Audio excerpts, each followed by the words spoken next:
Welcome to science class. In this class we study about the lesson adaptation, how animals live. ಅಂದರೆ ಪ್ರಾಣಿಗಳು ಬದುಕೋದಕ್ಕೋಸ್ಕರ ಯಾವ ರೀತಿಯಾದಂಥ ರೂಪಾಂತರಗೊಳ್ಳುತ್ತವೆ. Adaptation means ರೂಪಾಂತರ. Like plants, animals two are found on different parts of the earth. ಯಾವ ರೀತಿ ಸಸ್ಯಗಳು ಎಲ್ಲ ಪಾರ್ಟಲ್ಲೂ ಅರ್ತಿನ ಎಲ್ಲ ಪಾರ್ಟಲ್ಲೂ ಸಿಗ್ತವೋ ಅದೇ ರೀತಿ ಅನಿಮಲ್ಸ್ಗಳು ಕೂಡ ಸಿಗ್ತವೆ. They too adapt themselves to their surroundings or environment. ಅವು ಕೂಡ ಅವಿರುವಂಥ ಪರಿಸರಕ್ಕೆ ಹೊಂದ್ಕೋಬೇಕು. According to their habitat, animals can be grouped in the following ways. ಅವು ಹೊಂದಾಣಿಕೆ ಆಗುವಂಥ ಗ್ರೂಪ್ ಮೇಲೆ ನಾವು ಅನಿಮಲ್ಸ್ನ ಬೇರೆ ಬೇರೆ ರೀತಿ ಗ್ರೂಪ್ ಮಾಡ್ತಾ ಹೋಗ್ತೀವಿ. First one is terrestrial animals. Terrestrial animals ಅಂದ್ರೇನು? Animals that live on land are called terrestrial animals. ಯಾವ ಪ್ರಾಣಿಗಳು ಭೂಮಿ ಮೇಲೆ ಬದುಕ್ತವೋ ಅಂಥ ಪ್ರಾಣಿಗಳಿಗೆ ಏನಂತ ಕರಿತೀವಿ? We call it as terrestrial animals. For example tiger, bear, giraffe, cow, camel, rat, etcetera are some examples. Such animals have long legs to move on the ground and lungs to breathe in air. ಇವಕ್ಕೆಲ್ಲ ಏನಿರುತ್ತೆ? ಕಾಲುಗಳಿರ್ತವೆ ನಡೆಯೋದಕ್ಕೆ, move ಮಾಡೋದಕ್ಕೆ, ಮತ್ತು lungs ಇರುತ್ತೆ breathe ಮಾಡೋದಕ್ಕೆ.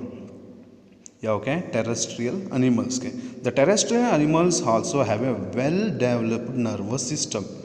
ಈ terrestrial ಅನಿಮಲ್ಸ್ಗೆ well developed nervous system ಇರುತ್ತೆ, ನರವ್ಯೂಹ ಅಂತ ಕರಿತೀವಿ. ಆ್ಯಂಡ್ ಸೆನ್ಸ್ ಆರ್ಗನ್ಸ್ಗಳು, ಜ್ಞಾನೇಂದ್ರಿಯಗಳು ಕೂಡ ಇರ್ತವೆ. In order to sense the changes in their surroundings. ತಮ್ಮ ಸುತ್ತಮುತ್ತಲ ಚೇಂಜಸ್ಗೆ ಅವು ಏನಾಗಬೇಕು? ಅಡ್ಯಾಪ್ಟ್ ಆಗಬೇಕು. ಅದಕ್ಕೋಸ್ಕರ ಅವಕ್ಕೆ ವೆಲ್ ಡೆವಲಪ್ಡ್ ನರ್ವಸ್ ಸಿಸ್ಟಮ್ ಇರುತ್ತೆ ಮತ್ತು ಸೆನ್ಸ್ ಆರ್ಗನ್ಸ್ ಇರ್ತವೆ. Animals that live in cold places have thick fur or long hair on their skin. ಅಂದರೆ ಈ ಕೋಲ್ಡ್ ಏರಿಯಾಸ್ಗಳಲ್ಲಿ ಬದುಕುವಂಥ ಪ್ರಾಣಿಗಳಿಗೆ ಯಾವ ರೀತಿಯಾದಂಥ ಚರ್ಮ ಇರುತ್ತೆ? ತುಂಬ ಥಿಕ್ ಫರ್ ಇರುತ್ತೆ ಮತ್ತು ಲಾಂಗ್ ಹೇರ್ ಇರುತ್ತೆ. ಅವ್ರ ಸ್ಕಿನ್ನಲ್ಲಿ ತುಂಬ ದೊಡ್ಡದಾದಂಥ ಏರ್ಸ್ ಇರುತ್ತೆ ಮತ್ತು ಅದ್ರ ಚರ್ಮ ಯಾವ ರೀತಿ ಇರುತ್ತೆ? ತುಂಬ ಒರಟಾಗಿರುತ್ತೆ. ಯಾಕೆ? ಅದು ಆ ಚಳಿನ ಏನು ಮಾಡಬೇಕು? ತಡ್ಕೋಬೇಕಲ್ವ, ಅದಕ್ಕೋಸ್ಕರ. This save them from the cold. Some example of such animals are polar bear, yak and rain Deere. ಅಂದರೆ ಇವಕ್ಕೆ ಯಾವ ಎಕ್ಸಾಂಪಲ್? ಕೋಲ್ಡ್ ಏರಿಯಾಸಲ್ಲಿರುವಂಥವು ಪೋಲಾರ್ ಬೇರ್ ಅಂತ ಕರಿತೀವಿ, ಯಾಕ್ ಮತ್ತು ರೈನ್ ಡೀರ್, ಹಿಮಸಾರಂಗ ಅಂತ ಕರಿತೀವಿ. These are the examples of terrestrial animals. They live in cold places. Then animals that live in the hot places have a thick skin. ಅಂದರೆ ಹಾಟ್ ಪ್ಲೇಸಸ್ಸಲ್ಲಿ, ತುಂಬ ಬಿಸಿಲಿರುವಂಥ ಜಾಗದಲ್ಲಿ ಇರೋವಂಥ ಪ್ರಾಣಿಗಳಿಗೂ ಕೂಡ ಏನಿರುತ್ತೆ? ಥಿಕ್ ಸ್ಕಿನ್ ಇರುತ್ತೆ, ತುಂಬ ಒರಟಾದಂಥ ಸ್ಕಿನ್ ಇರುತ್ತೆ.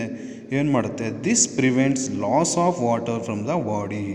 ಅಂದರೆ ಆ ದೇಹದಿಂದ ವಾಟರ್ ಅಂದರೆ ಬೆವರಿನ ಸ್ವೆಟ್ ರೂಪದಲ್ಲಿ ಆಚೆ ಹೋಗುತ್ತಲ್ವ, ಅದನ್ನು ತಡೆಯೋದಕ್ಕೋಸ್ಕರ ಏನಾಗುತ್ತೆ? They having thick skin. Their skin has less air. Elephant and buffalo are some example. Snakes and lizards have scales on their body. Their scales help them crawl.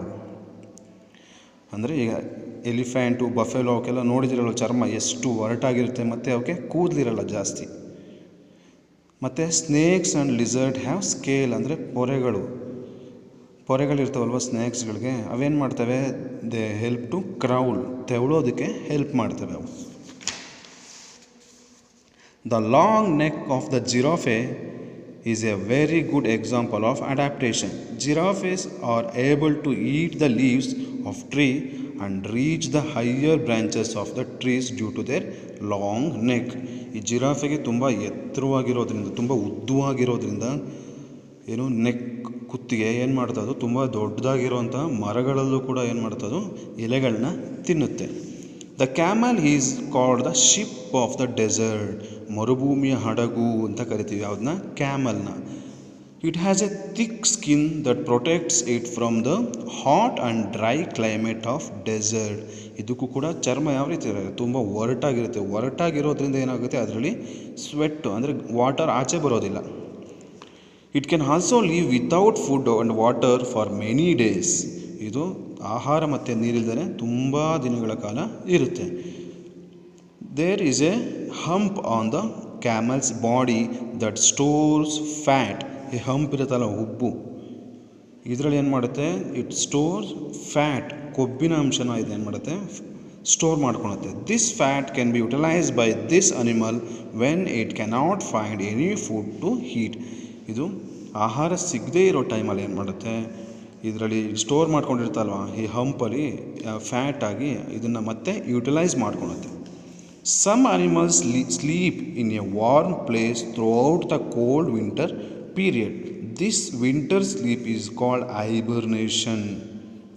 ಅಂದರೆ ಕೆಲವೊಂದು ಏನು ಮಾಡ್ತವೆ, ಚಳಿಗಾಲದಲ್ಲಿ ಆಚೆ ಬರಲ್ಲ, ಏನು ಮಾಡ್ತವೆ, ಅವು ಬುರ್ರೋಸ್ ಅಂದರೆ ಗೂಡುಗಳನ್ನ ಮಾಡಿಕೊಂಡು, ಅಂದರೆ ಸುರಂಗಗಳನ್ನ ಮಾಡಿಕೊಂಡು ಅದರೊಳಗಡೆ ಹೋಗಿ ಇದ್ಬಿಡ್ತವೆ. ಅಂಥ ಇದಕ್ಕೆ ಏನಂತ ಕರಿತೀವಿ, the winter sleep is called hibernation ಅಂತ ಕರಿತೀವಿ. Rabbits and dormouse hibernate in burrows. During hibernation they use up the fat stored in the body. ಈ ರ್ಯಾಬಿಟ್ ಇದೆಯಲ್ವ, ಇದೆಲ್ಲ ಏನು ಮಾಡುತ್ತೆ, ಚಳಿಗಾಲದಲ್ಲಿ ಆಚೆ ಬರಲ್ಲ, ಇದು ಮಾಮೂಲಿ ಟೈಮಲ್ಲಿ ಚೆನ್ನಾಗಿ ತಿಂದುಬಿಡುತ್ತೆ, ತಿಂದು ಫ್ಯಾಟ್ ಆಗಿ ಅದನ್ನ ಸ್ಟೋರ್ ಮಾಡ್ಕೊಂಡಿರುತ್ತೆ. ಈ ವಿಂಟರ್ ಬಂದ ಟೈಮಲ್ಲಿ ಏನು ಮಾಡುತ್ತೆ, ಅದು ಅದ್ರ ಗೂಡೊಳಗಡೆ ಹೋಗಿ ಕುಂತ್ಕೊಂಡ್ಬಿಡುತ್ತೆ. ಸೊ ಆವಾಗ ಈ ಫ್ಯಾಟ್ನೇ ಮತ್ತೆ ಅದು ಏನು ಮಾಡ್ಕೊಳುತ್ತೆ, ಯುಟಿಲೈಸ್ ಮಾಡ್ಕೊತಾ ಹೋಗುತ್ತೆ.